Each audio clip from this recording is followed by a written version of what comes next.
பச்சை மாமலை போல் மேனி பவளவாய் கமல செங்கன். பச்சை மாமலை போல் மேனி பவளவாய்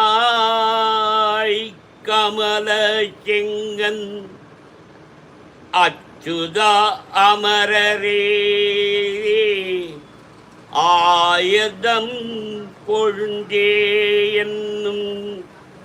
அச்சுதா அமரரே ஆயதம் கொழுந்தே என்னும். இச்சுவை தவிர யான் போய் இந்திரலோகம் ஆளும். இச்சுவை தவிர யான் போய் இந்திரலோகம் ஆளும். அச்சுவை